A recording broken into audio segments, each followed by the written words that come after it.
Hello everyone, this is CJ Novo 992 and today we are back from the brand new video. Today's a video as it's been a wee while since me and the sat back and talked about something Rangers related. I thought today would be the day that we upload the couple of players who we think deserve another chance at Rangers. But before we go any further with today's video, I just want to say I have now officially made a Twitch account, so if you want to come have a laugh, play a couple of games like the COD and FIFA and PES and watch some of the career mode live, that link will be down there in the description below. It is CJNovo992 _ I thought today the underscore because someone has made a Twitch account already called CJNovo992 which is a great laugh, but at the same time is, can I get my username back? But back to the old video then, shall we? And diving into our list, I just want to confirm we're not taking into consideration what may have been happening behind the scenes or in training, because these arguments always going to be, you don't know what's happening behind the scenes, maybe they're not working hard, and again, it just makes pointless discussions and that just kills all conversations. So we're just going to push all that to one side, and all I'm going to be basing my list on, and hopefully you guys are for your list, is what they have shown they are capable of doing when they're on that park. So the first player I would like to see be given another chance at Rangers is going to be, of course, Jordan Jones. That's right, Jordan Jones has only played 13 times for Rangers this season, and that did not look like it was going to be happening at all the way he started this season off. You think back, he was one of our best and most consistent players. It was him that had the ability and the quality to get beyond Legia Warsaw and whip in an absolute beaut for Morelos to bury in the 90th minute of that game. He was terrific in that Europa League game that got us in to the group stages, and you look back at the earlier of the season, he was stretching defenders, he was getting in the box, he was causing problems, and he was building a pretty damn good relationship with Alfredo Morelos. I know it's quite long and hard to think back, but he actually was. And I just can't help but think what he offers to Rangers is something that's been badly missing in those games that we dropped and threw away points, and that is pure pace and the ability to drive with the ball forward. Because you think of all these games that we threw away the points, just side to side to side to side, no one willing to burst their gut and just drive at people. Is Jordan Jones a world beater? Is he going to beat everyone in the team? Is he absolutely incredible? No. But is he positive every time he gets the ball? Yes. And is he going to fail? Yes. But is he willing to keep trying and trying and trying? Yes. And I think that right there is what we are going to be needing if we want to go ahead and accomplish what we want to accomplish. Just someone else on that park with pace and ability to beat a defender and who's positive with a fit ball. And people can say, Ryan Kent took his spot because Kent now plays in the left wing and that derailed Jordan Jones' season. Understand that completely. I also think the fact that he got injured and the silly way he got sent off versus Celtic derailed his entire season, especially based on what Gerrard said after the game. But looking forward and seeing how Rangers played, Ryan Kent looks very comfortable out on that right hand side and arguably put in a couple of his best performances and scored some of his best goals from that right hand side. So I think maybe going forward, Ryan Kent on the right, Jordan Jones on the left, for me is going to terrify back lines, because that's pace and that's ability on either flank, and that's something we've never had, just two out and out wingers playing at the same time. But again, as we already mentioned, he has only played 13 times for Rangers this season, contributing 2 assists and having a straight red card during those games as well. So the writing certainly appears to be on the wall. But looking at the likes of Ojo, looking at the likes of Barker, who was picked ahead of him, I am not impressed at all with Ojo going, and Barker I'm pretty sure will be leaving. That may just open the door for Jordan Jones to get another shot at Rangers, and I honestly think he showed enough during those 13 games to warrant that second chance. What about you guys? Let me know your thoughts and opinions down there in the comment section below. Right, moving over to the second player on the old list, and as we just went ahead and spoke about a winger, let's go ahead and speak about another, and it's probably not going to be the one a lot of yous and a lot of long-term viewers of this channel will be thinking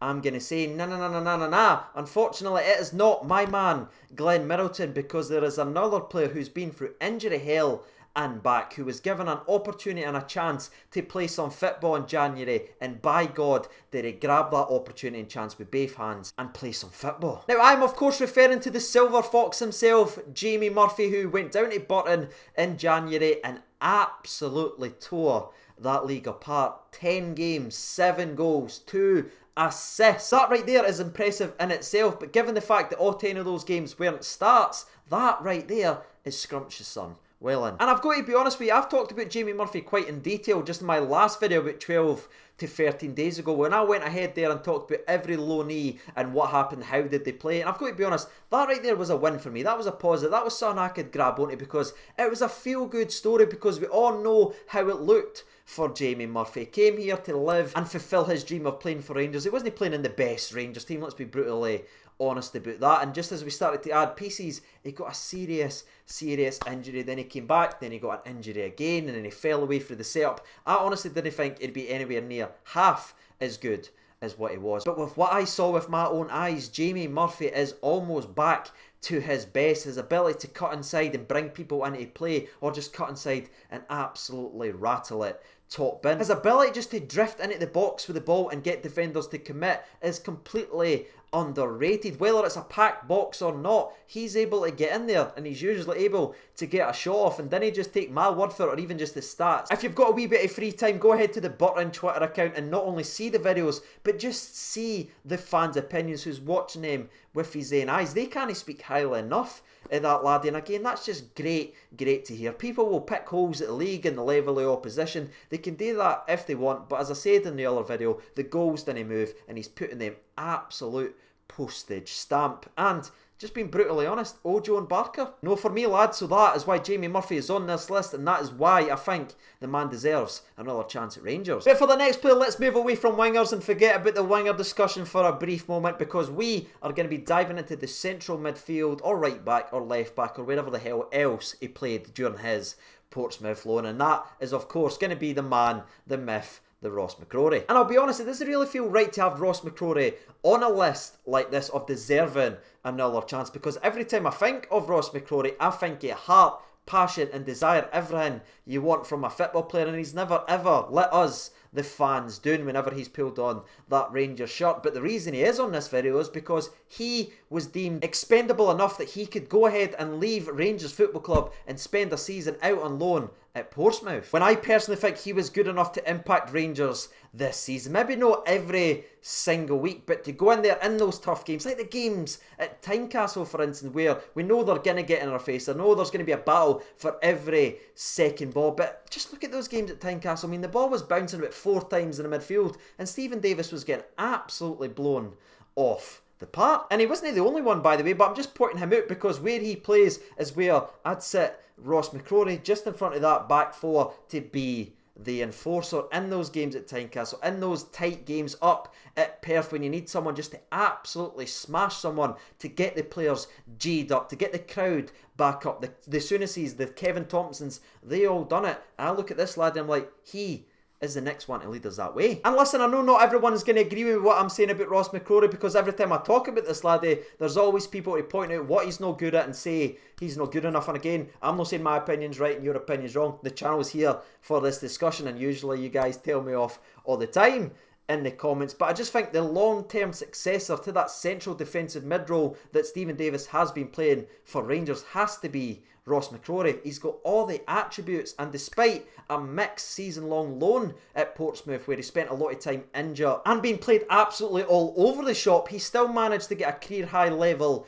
of assists for a season which stood at 5 in 22 games. That right there is pretty impressive, and it's very close to what Stephen Davis's output for Rangers was this season as well. So for me, it's an absolute no-brainer. He deserves another chance at Rangers, and for me, he should be starting next season. So that was the story of Ross McCrory. Now we move over to the fourth and final player on the old list, and I think given the fact that about 90% of the people watching knows exactly who this player is going to be, says it all. Honestly, it does. It's of course Gregg Dockery. And very similar to Jamie Murphy, if you caught my last video talking about the loan review, you know exactly why this laddie is here. 8 games, 3 goals, 5 assists.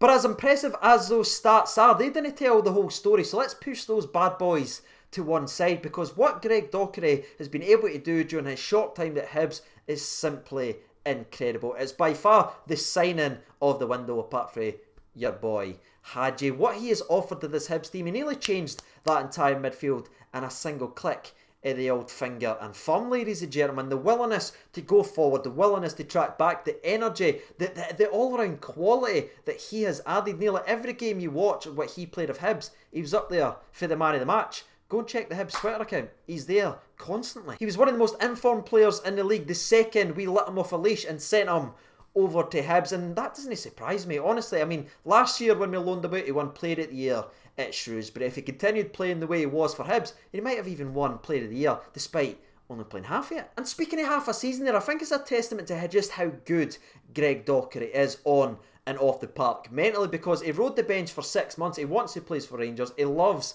Rangers. He's just not getting a chance. But the second he moved, he went straight into the starting 11 despite not playing at all for Rangers, and he just took over that midfield. That right there is a true testament of just how good Gregg Dockery actually is. It's just really, really unfortunate we are not seeing him given a chance at Rangers. Now, what the craziest thing is about Gregg Dockery, see if you want to throw away what he did at Hibs, you want to throw away what he did at Shrewsbury, because that's a level, it's not like playing for Rangers, right? You want to push all that to one side. If you just look at his numbers for Rangers, 10 league games, 3 assists. 4 Europa League qualifiers, 3 assists. I just don't get it, lads. I don't have a Scooby-Doo. I wish I had the answers, but this one is the easiest one of all. He certainly deserves another chance, because once again, when he was able to play football, by God, did he go ahead and play it. And to finish up the old Gregg Dockery discussion with a wee line that my dad has always said, you play better with better players. He's playing fantastic for Shrewsbury. He's playing fantastic for Hibs. Can we give him a chance to see what he's able to do with the players that we have at Rangers Football Club? That would be very, very nice. But that's it, ladies and gentlemen, boys and girls. That is my list. Feel free to completely disagree and tear me a new one in the comments section below. I know there's going to be a couple of people going to be diving in and already doing it. But again, that's just all about the discussion. It's all about the fun. We all love the club. So let's talk about it, lads. I'd love to see your list and the players that you think deserves another chance at Rangers Football Club. But again, before we wrap up today's video, hopefully you and your families are alright. I've been CJ Nova92. Thank you so much for watching, and bye.